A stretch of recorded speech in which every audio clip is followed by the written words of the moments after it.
Welcome to Los Angeles Data Platform User Group. This session will be recorded and shared on YouTube and Rumble channels.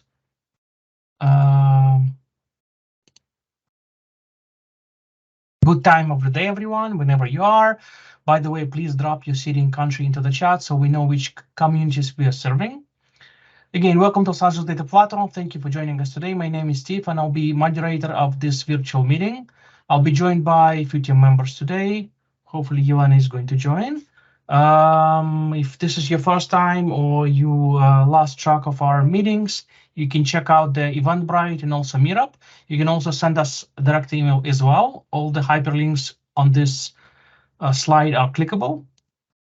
If you're attending for the first time, and again, you want to follow us on different social media, this is all the links that you can follow us, whichever you prefer.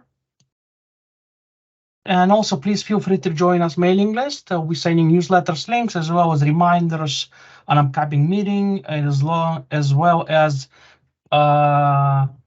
making sure that you're aware of the new recording posted on YouTube and Rumble.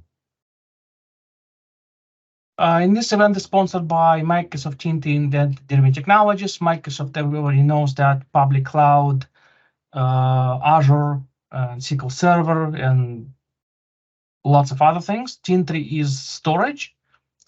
Now, Data-Driven Technologies is essentially a nonprofit that helps to organize this user group, as well as our once-a-year event called SQL Saturday in, actually it's called Data SQL Saturday in LA.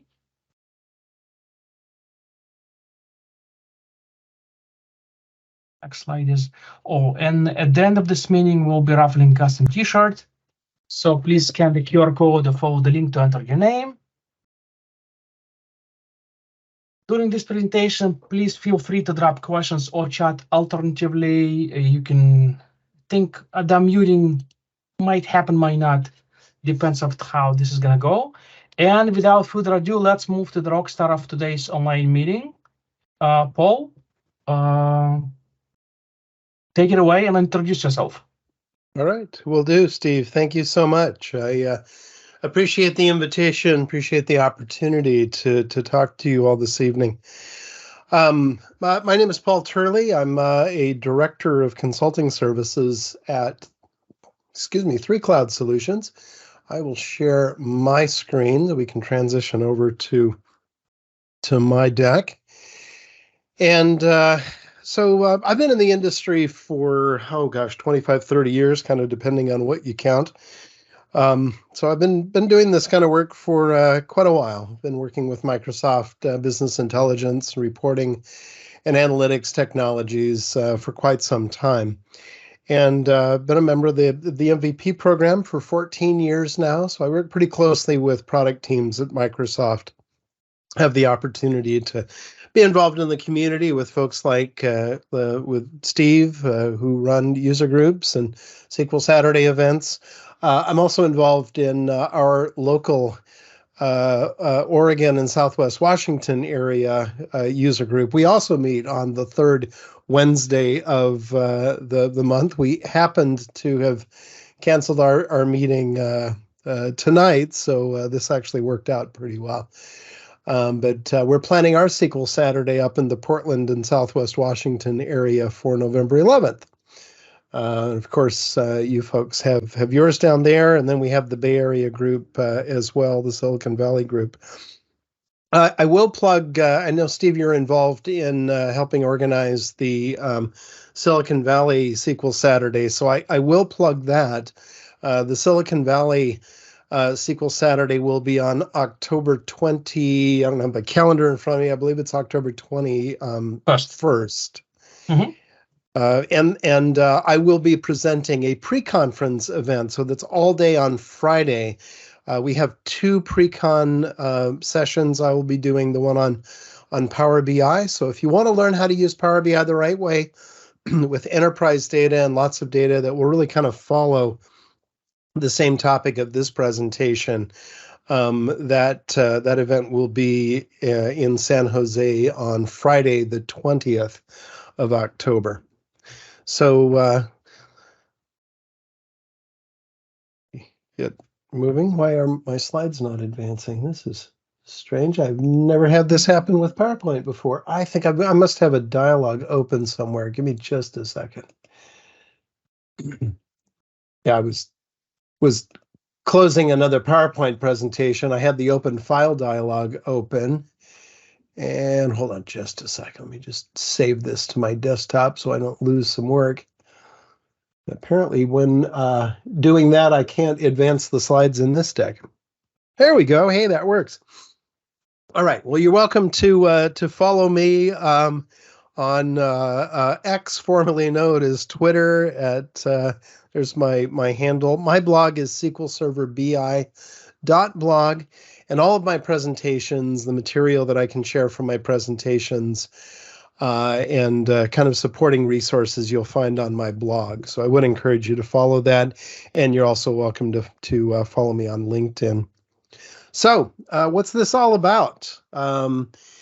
How can we use Power BI with a lot of data? Can we use Power BI with a lot of data? And the answer is yes. I'm going to show you how you can do that, and how Power BI really is an enterprise BI platform, as well as a self-service analytics and reporting platform. So let's back up just a little bit and talk about the business intelligence process. BI follows a regimented process. Every single BI project contains these elements to some degree, whether it's small and ad hoc or it's large and formal, whether you're dealing a small amount of data or a very large volume of data, whether it's for a few users or a lot of users, to some degree, every one of these elements are going to be part of your BI project. So we think about, we have a set of requirements. We need to visualize, report on, analyze some data. Well, we need a plan. We need a place to start.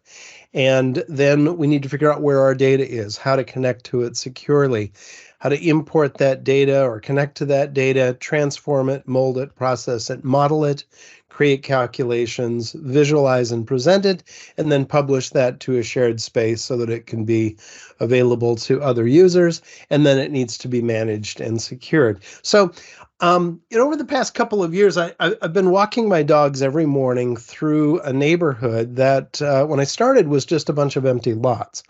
And as it's been developed, I've seen this very, very similar process. Every house begins with a blueprint, with a plan.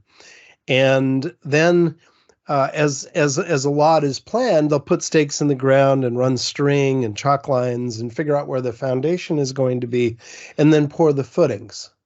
And that forms the foundation of the house, which we're going to put walls up, but we need to know what the scope of that house is. And the foundation defines the scope.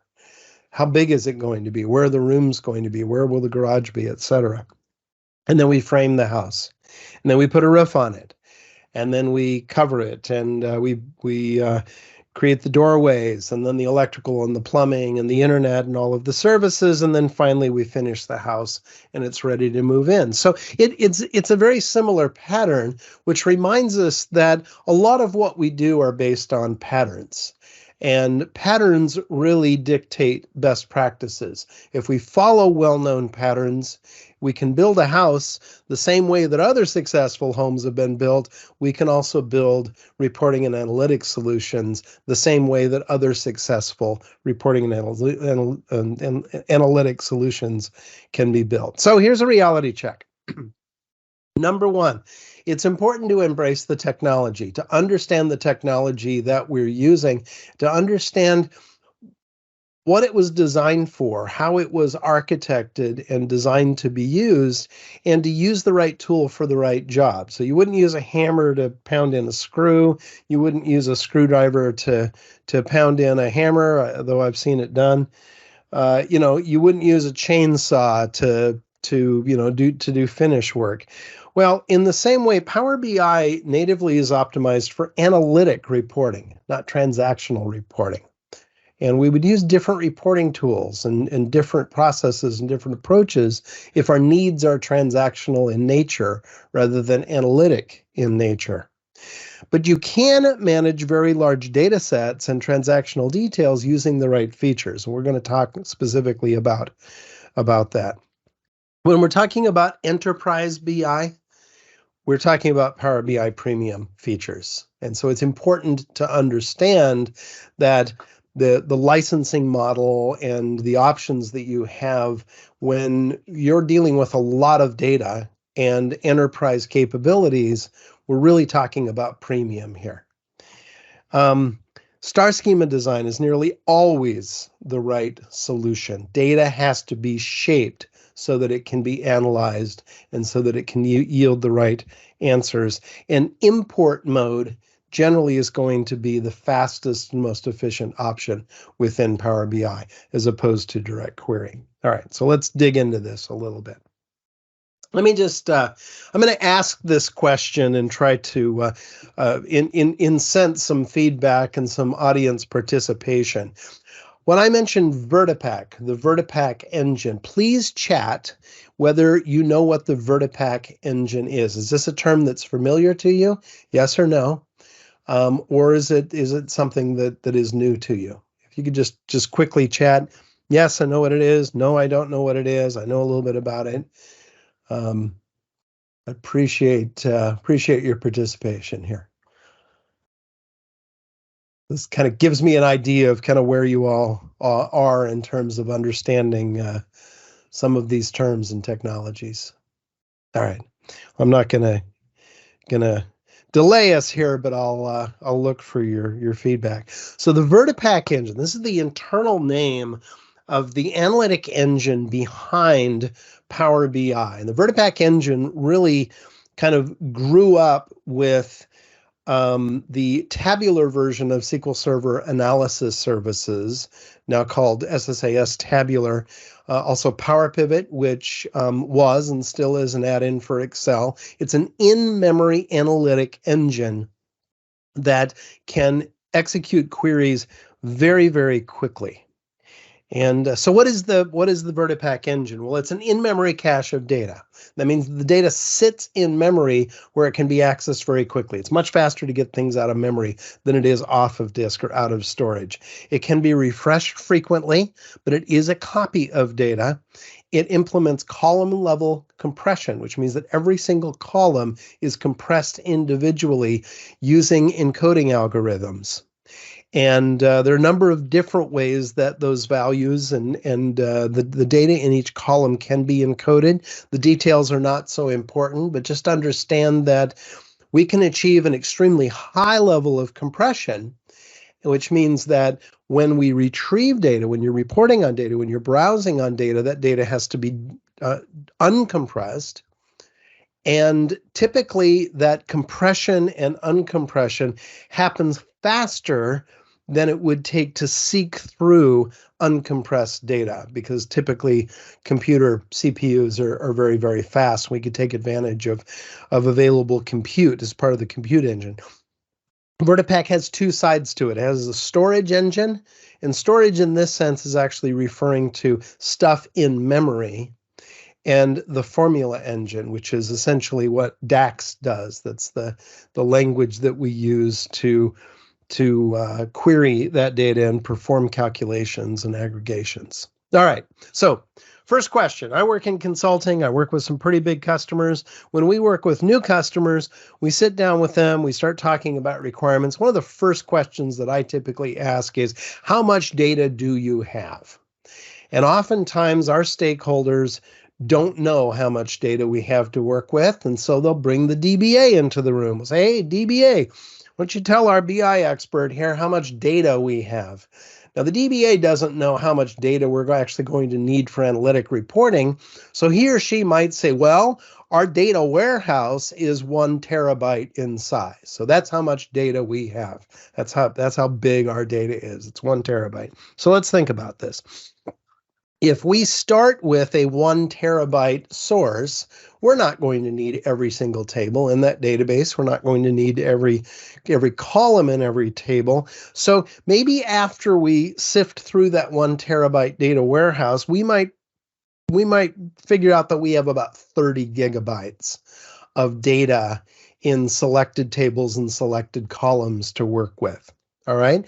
With typical compression rates, 30 gigabytes at 15x compression is going to take up about 2 gigabytes of memory. All right, so now we only have 2 gigabytes of data that we need to store on disk while we're developing, that we need to deploy up to the service, and that need to sit in memory to be queried. All right. Well, in order to deploy that, it's really difficult to push a 1 or a 2 gigabyte PBIX file up into the service. So we need to use techniques to get that down to a much smaller size so it's easier for our developer to work with, and that he or she doesn't have to sit and wait for every data refresh to load up 2 gigabytes of compressed data. Literally 30 gigabytes of uncompressed data to compress into a 2 gigabyte file. This is typical. If you're working with larger sets of data, take these numbers and multiply them by 10. This is a good rule of thumb. All right. A couple things to keep in mind. I'll move through some of these things relatively quickly. First thing is that if you're working with larger data sets in Power BI, in the service, you will want to set your workspace to store data in large data set storage format. There typically is not a downside to doing this. Typically, everything's going to get faster. However, one caveat is that you cannot download a published data set to a PBIX file. And if you're working in IT-managed, formal, enterprise-scale projects, you do not want to use a Power BI workspace as your repo, as your DevOps repo. You want to put it in Git. You want to use OneDrive for Business at the very, very latest. Don't depend on that being your golden copy. You deploy to the workspace. You do not download files from the workspace in order to get the latest. You should have that in a repo. So I would recommend that you do this. All right. So how much data can we actually handle with Power BI? Well, with a P1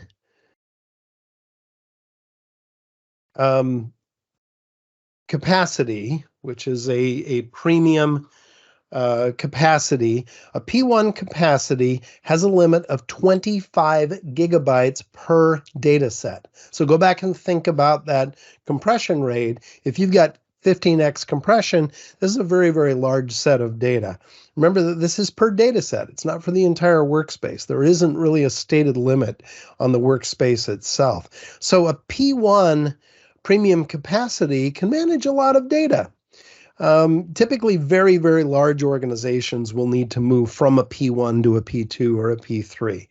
But the largest data set in Power BI that we can manage today would be a P5 capacity. Now, that's not cheap, but we can manage data sets that are 400 gigabytes of compressed data.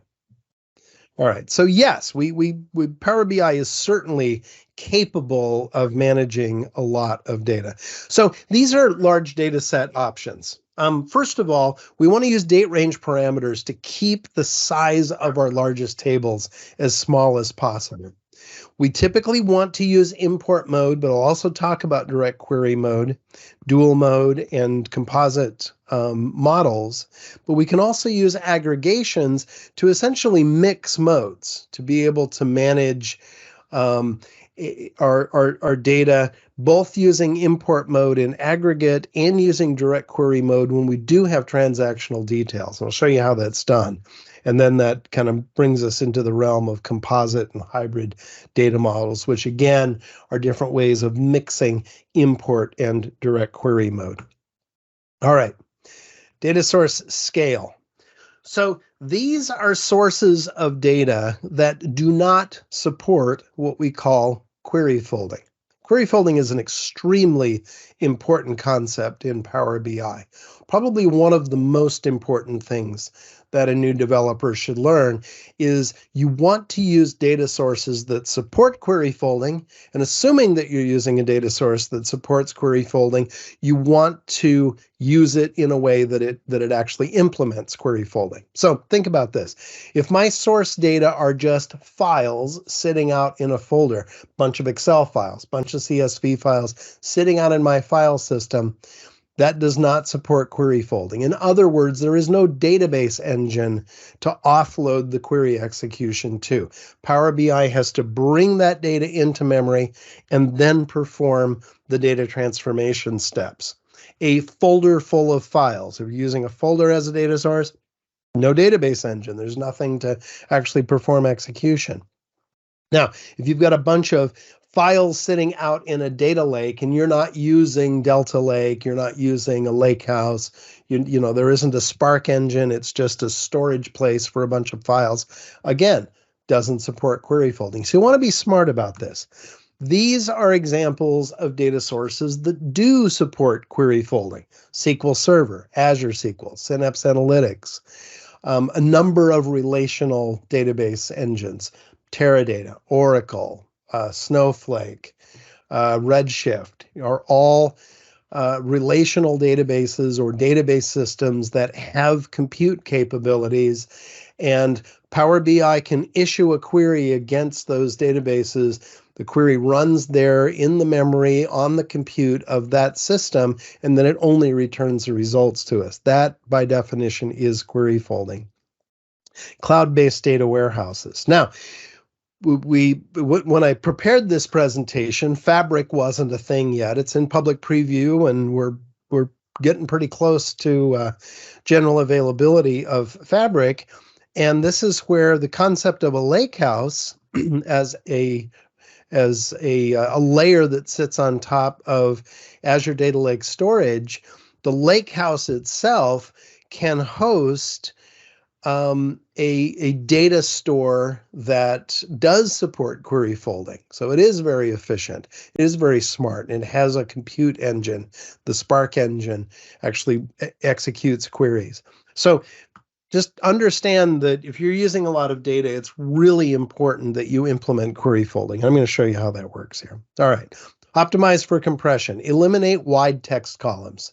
If you've got large description columns, you do not need to aggregate that data. You're not going to group on that data. You're probably not going to filter on data like that. Therefore, it doesn't belong in your fact or dimension tables. Now, there are ways that we can drill down or drill through to more transactional or wide text data. Store distinct values with low cardinality. Store numbers as numbers. Use the most conservative data types that you can. Here's a quick example of where we would want to use numeric data types in a smart way. If I use a decimal number, let's say that I'm importing data from a source, and in Power Query, it recognizes that as a decimal number. The decimal data type in Power BI has a precision of 15 significant places or numerals. And you can see here that here I have the value 123.4567, and I've got some numbers way out here that are highly precise. And you can see that these two numbers are not the same. They're very, very, very close, but they're not exactly the same. None of these values will compress in this representation. Now, if I take the same values and I store them as a fixed decimal, which has 4 decimal places, you see here that I only have 4 decimal places, and all of these numbers are exactly the same. Let's say that this was just random noise. As we were performing some calculations, somehow we got some divisional results, maybe some rounding and things going on here, and this really isn't significant. So we bring these up to 4 decimal positions. These 3 values will compress into 1 value. Let's say that I have hundreds of those. I'm going to get very high compression. Same thing here. You can see that these are all the same numbers. If I round or truncate that down even further, let's say that I force this to be 2 significant decimal positions, now I'm going to get a much, much higher rate of compression, and these queries will run much faster. All right, so first demo. Here's my problem. My business case is my developer is saying, I need a manageable data set size. You've given me a data source that has 2 billion rows in one of my fact tables. So I import through this view and I get 2 billion rows back. I might as well go eat dinner while that PBIX file is refreshing in Power BI Desktop. Uses up all of the memory on my machine, and then everything's really slow and there's no way I can deploy that up to the service. What do? I need a manageable database size.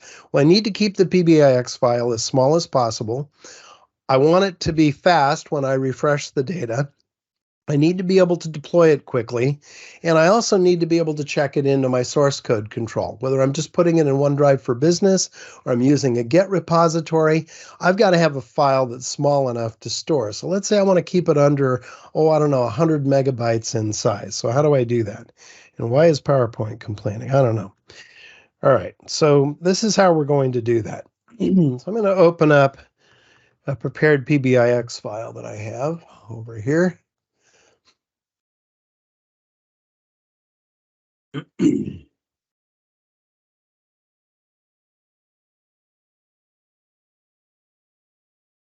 I just moved these files from one OneDrive folder to another, and I can see that they need to sync with my desktop. So while these are opening, I'm going to quickly download my biggest files so we don't have to sit and wait. So in this project, I'll tell you that my largest fact table has 21 million rows in it, and that spans about 4 years worth of order history.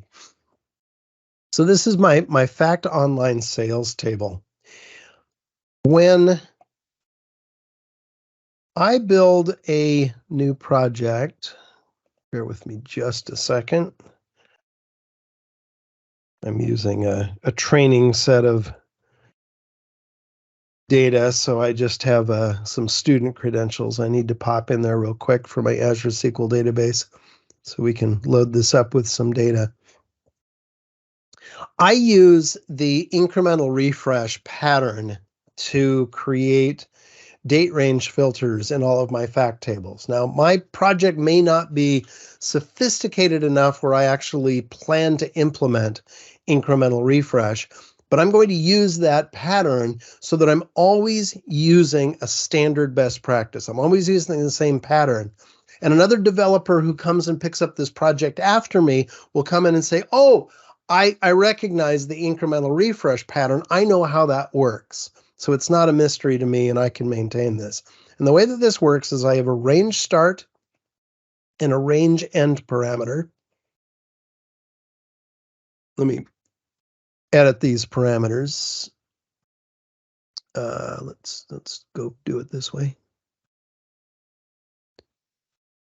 Oh, manage parameters. I have to choose the right option here. All right, so range start and range end are a date time parameter. Now, I know I said use the most conservative data type. I don't need to use the time part of this. When Microsoft designed this feature, they decided to use a date time data type, and that's the rule, and that's what we do. That's the best answer I can give you. But as you can see, I've set my date range to only cover 3 months. Range start is 1/1/2022, and range end is 4/1/2022. As you'll see in my Fact Online Sales table, I've created a date range filter, which you'll see here in just a second, that says that my partition date time, which is a date time data type, has to be is after or equal to range start and is before range end. That's why I set it to 4/1. So the last date, the last order date that I'm going to see in this filtered set of data is going to be 3/31/2022. What that does is that loads up just a subset of data. It's just enough data for me to work with as a developer. And then you'll see that when I close and apply, that I've imported 1 million rows into this Fact Online Sales table. And that's enough for me to work with. I don't have to have the whole 21 million rows. And then if I deploy that out to the service and later my stakeholder says, well, we need to import 10 years worth of data, and that's going to be, I don't know, 200 million rows. Fine, we can do that. So I would deploy this up to the service, and then in the service, I would go change those parameters to cover the 4 or 5 years of data that I have, and this will load up my 21 million rows. So mission accomplished. I have a 30 megabyte PBIX file that will be easy to deploy. All right, let me switch back, and I'm just real quickly, I'm going to go make sure that I am downloading these PBIX files behind the scenes so we don't have to sit and wait. Always keep on this device.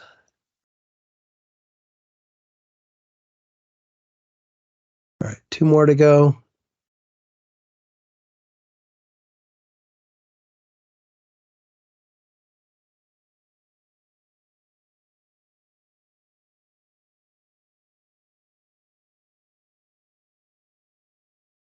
All right, good to go.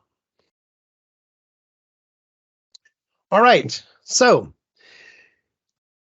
next thing is partitioning large tables. Now, if you have worked with SQL Server analysis services in the past, SSAS multidimensional or SSAS tabular, then you understand partitioning. The concept of partitioning is the same in the database world as it is in the BI world. Every single table can be broken down into manageable pieces. And since we need to reprocess these tables, when we get new data, we have to process the semantic model to bring in new data. If historical data doesn't change, I don't need to reprocess old partitions. So out of the box in Power BI, if you've got new data at the source, you refresh the entire data model and you have to wait for every single table to be reloaded. When large tables are partitioned, we only have to refresh those partitions that would have new records in them. So here's an example of using a tabular editor. We can see individual partitions that are created using the feature that I'm just about to show you, and that is incremental refresh. Back in the day with analysis services, we had to design these things manually. We would typically write user-defined functions within SQL Server, and then we would partition all of our fact tables in the analysis services model, then match them up to these UDFs, and it was a lot of work. It typically took days and weeks to design partitioning. All right. So incremental refresh takes care of all of that work for us. It builds the partitions for us, and it starts with the feature that I just showed you. So you create a range start and a range end parameter, and you use a date range filter in Power Query, like I just showed you, and then we can define an incremental refresh policy within Power BI Desktop. All right, so scenario number 2. This is, again, a business problem. Now my data administrator, my DBA, says, hey, buddy, you've created this semantic model that imports hundreds of millions of rows from my database, and every night when that thing is refreshed, it dims the lights in my data center, or it's costing us a lot of money as you run large queries against our Azure SQL instance or my Synapse instance. Knock it off. A lot of this data doesn't change. There's no reason to go re-query all of that data over and over and over again and use up all of that compute. It's costing us money. So what do we want to do? We want to improve refresh speed. We want to prevent reloading history. We also would like the option of capturing updated history. So sometimes old records do get updated, and when they do and they're time-stamped with an update date, we would really like to be able to say, oh, well, you know, that partition, that monthly partition that represents data from a year and a half ago, that one needs to be reprocessed too. We can do that, and we want to reduce the database resource load. So how do we do this? Well, I'll show you.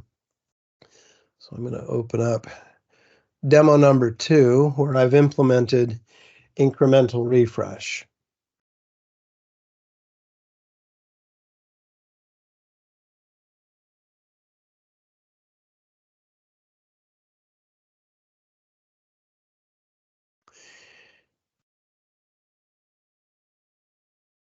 Now,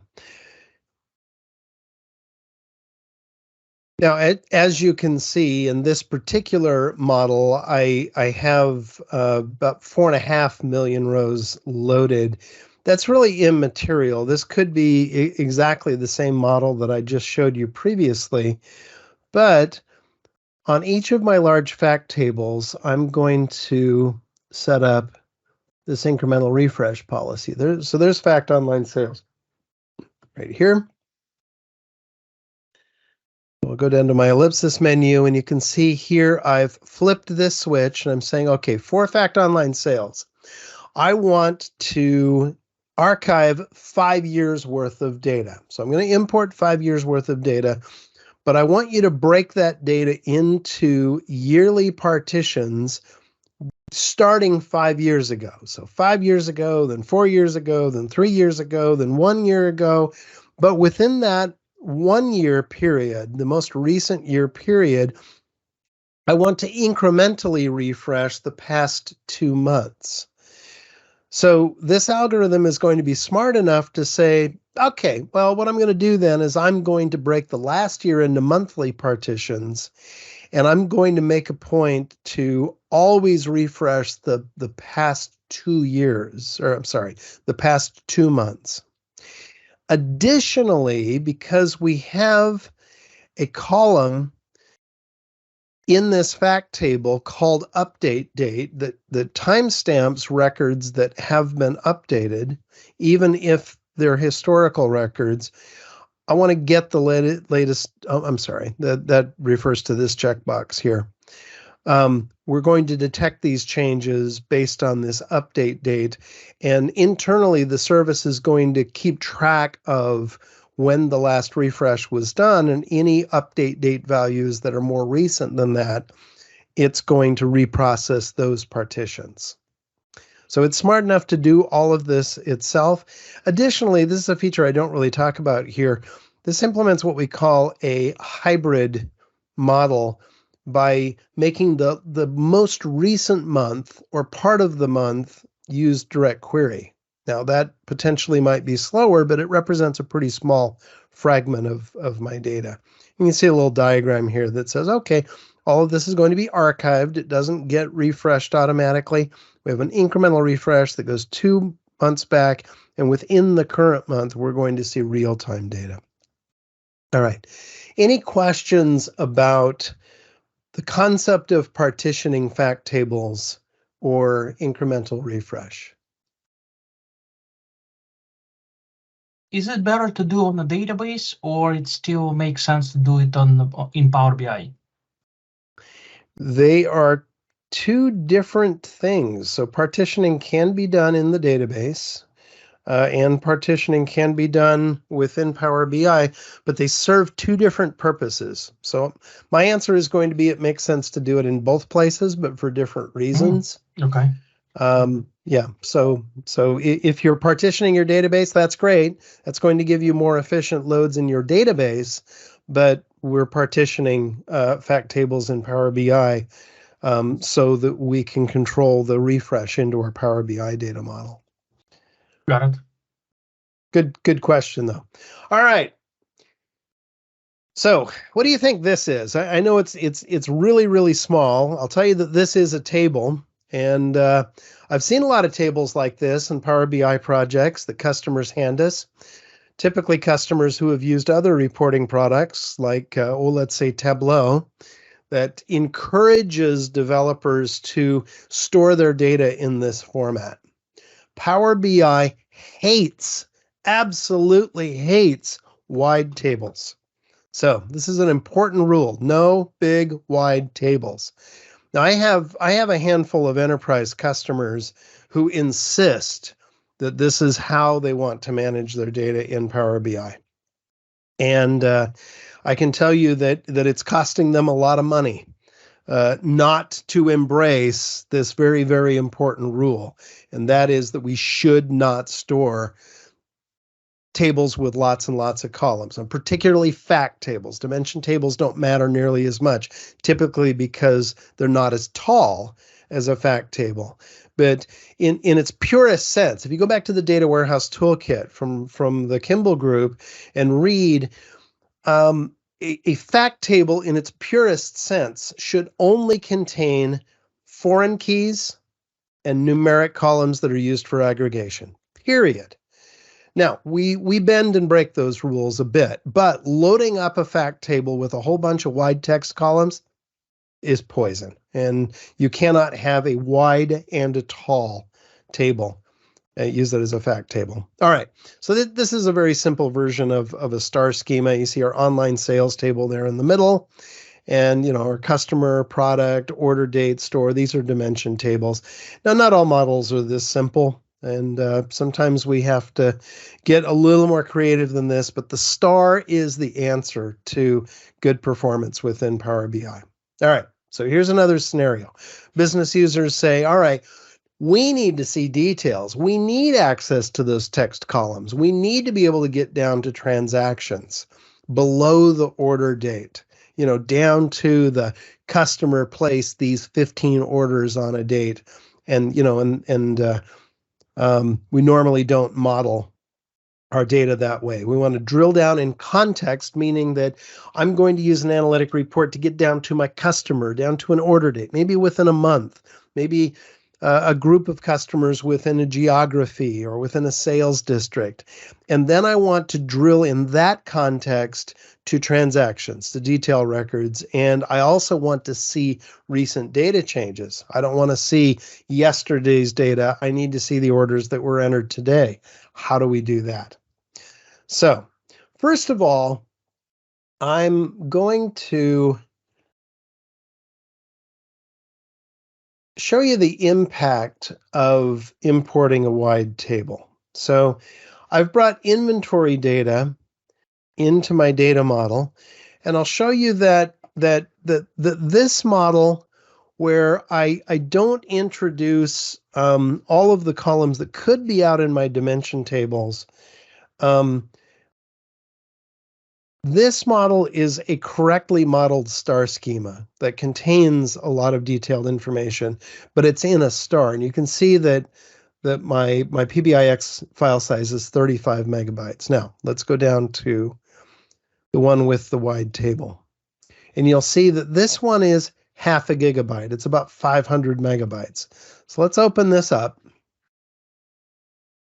It's going to take a little longer to open up this file.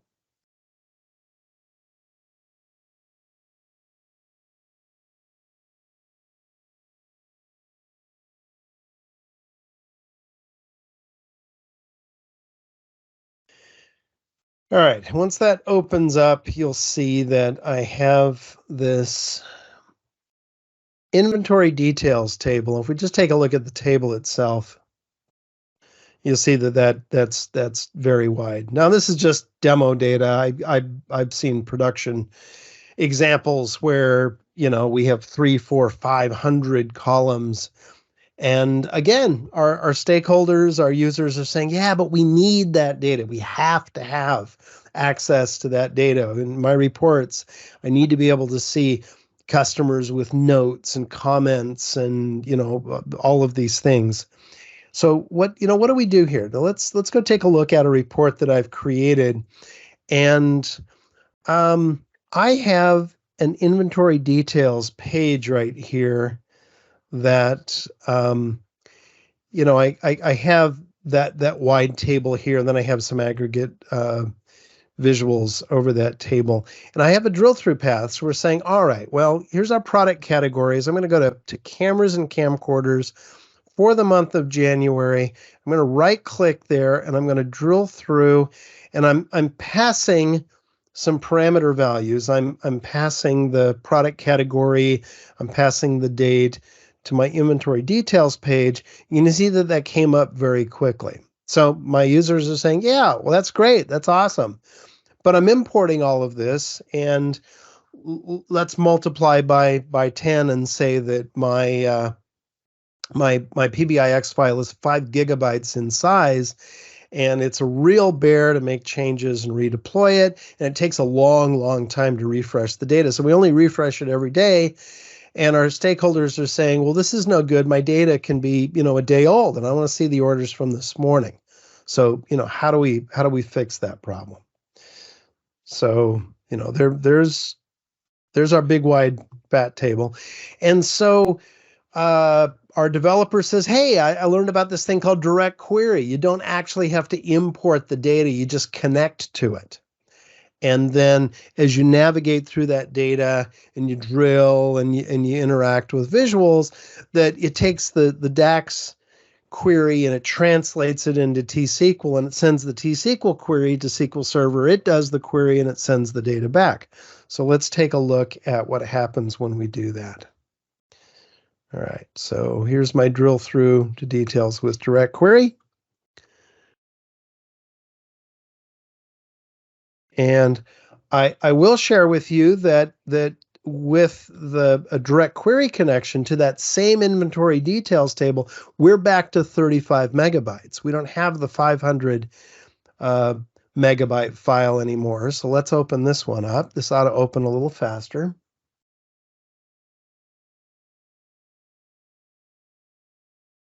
So that's a good thing that our file size is small.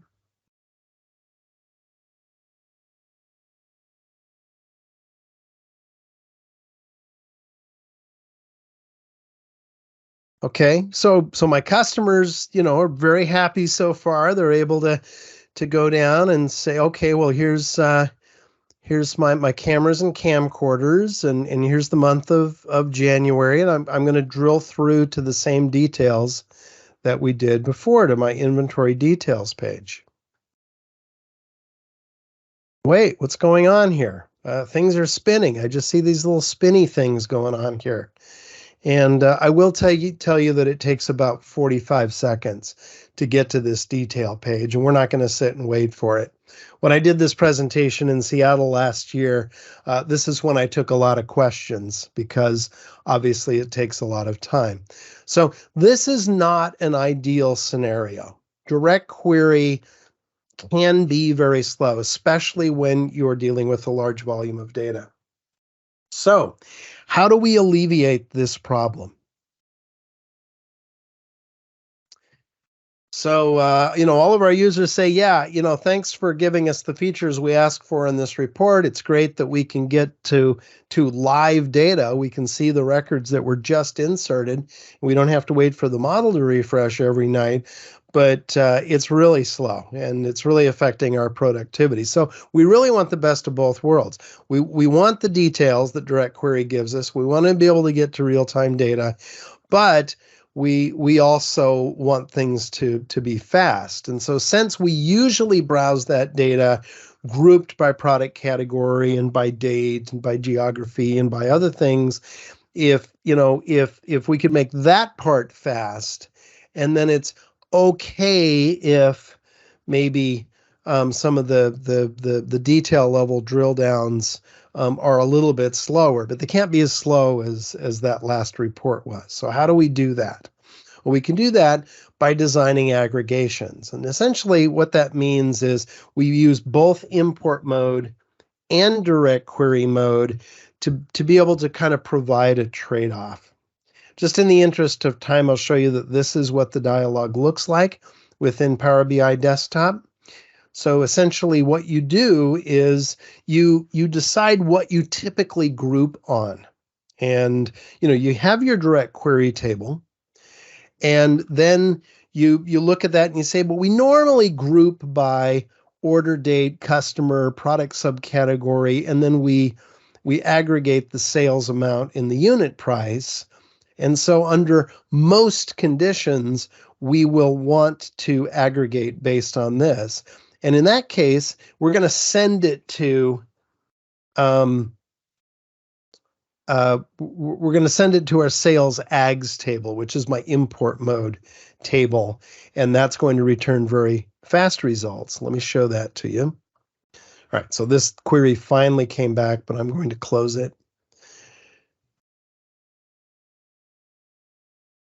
And this is the same data model with aggregations. So you can see that since I do have an import mode table in here that is moderate sized, you can see that that's doubled the size of the PBIX for that table. But we're using DirectQuery for our detail level tables. Let me just show those to you. So here's my inventory details table. That's the DirectQuery table. So you can see that we can't even preview it. But then I've got my inventory summary ags table. So this is an import mode table that is grouped by inventory date, store key, product key, and then this is the sum of. So there's a view out there in SQL Server that essentially is just the select these columns from inventory details, group by inventory date, store key, product key, and return the sum of on-hand quantity and the sum of on-order quantity. And that formulates this table. So in the diagrammer, I go to the import details and I say manage aggregations. And oh, I'm sorry, do it on the other table here. Manage aggregations. And this is where I set up my aggregations. And the net result is that this is going to be very fast.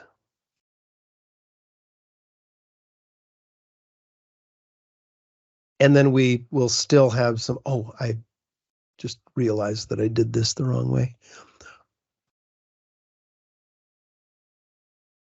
I had another page where I used the aggregates. So here you can see that that came back very, very quickly. All right.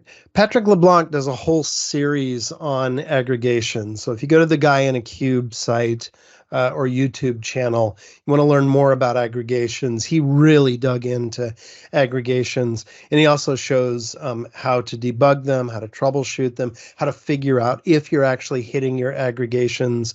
There's some special features in Dax Studio that he uses, and it's a really, really good resource. All right, so I did that. In fact, here's an example of using Dax Studio to capture a query and check to see if this query hits your aggregation table or not. And I'll show you. This may be kind of hard to see on this screen, and I'm not running Zoom it right now, but in the query trace, it came back and it said matching attempt failed. It did not hit the aggregations. It actually went to my detail table. And again, Patrick shows you how to do that in detail. Okay, so another way that we could drill through to details. I have a customer right now who are saying we absolutely have to be able to see all of these details with wide columns on a report. And then the second requirement was, once we see it on the report, we need to be able to export that data in detail to Excel. And Power BI is not a good tool to use to export data to Excel. You can use the Analyze in Excel feature, which is a really nice way to connect to a semantic model from Excel and be able to browse it live. But when users are saying, no, we have to be able to export 20 pages worth of data to an Excel worksheet, Power BI is not the right tool to use to do that. However, Power BI used in conjunction with paginated reports can be a very good experience. Oops, I'm one slide ahead. Let me show you what this looks like. So, we have a copy of that.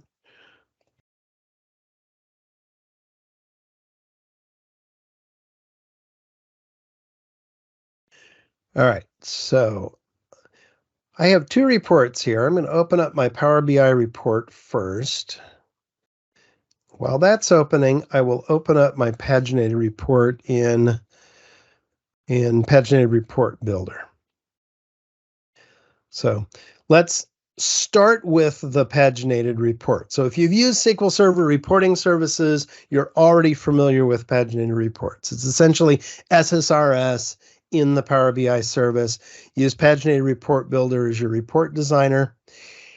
And as you can see, this report uses my SQL Server as its data source. We're not even using a semantic model.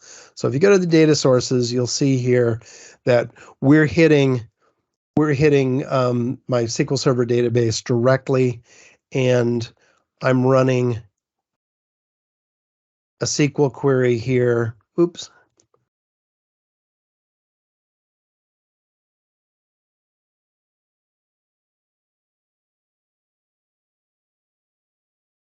So we're just saying select star from this view and use these parameters. It's really, really simple stuff. So we're going to filter on the product category, the inventory date, and that's it.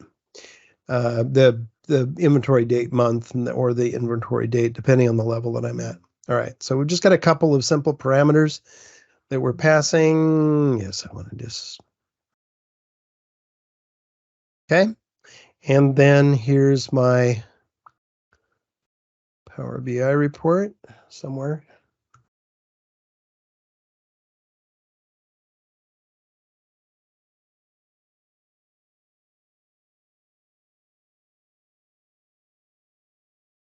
Sorry, you probably can't see the bar that's in front of here, but I don't think that's the right one.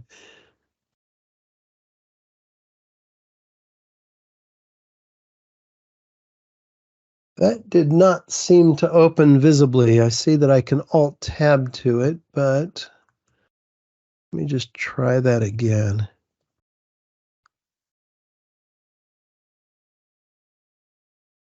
I may end up with two copies open.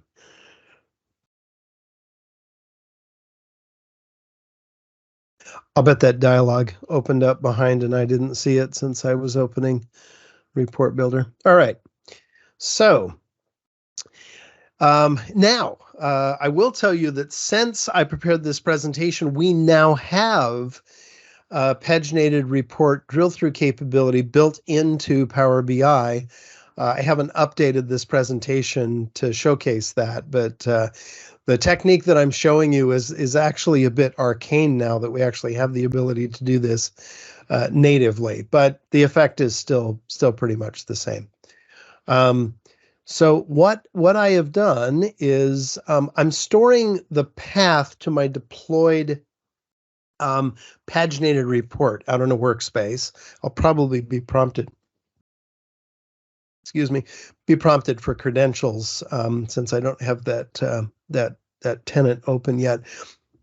But I'm storing that path in a table, and then I've created a measure where essentially I go get that measure. So let me get the store sales rockets. Oh, where is it? Port configuration. There's my measure right there. So here's my inventory report path value. It's just stored in this column in this report configuration table. Then I have a measure that goes and gets that. And so here's my path. I'm just getting that value. I'm using the min function because there's only one record in there to my inventory report value. And then I'm concatenating a string together with my parameters. And again, if you've used reporting services, you may be familiar with URL parameter strings. So I'm just concatenating to the end of the report path. RP colon product category, that's the name of my first parameter, and then I'm passing that parameter value. Year, I'm passing that parameter value. Month, I'm passing that parameter value, etc. And that measure is used in this column, and then I have a link. So let's say that I want to see the transactional details for computer sales in January of 2022. Now that's going to be 45 pages of details. But if I click this link,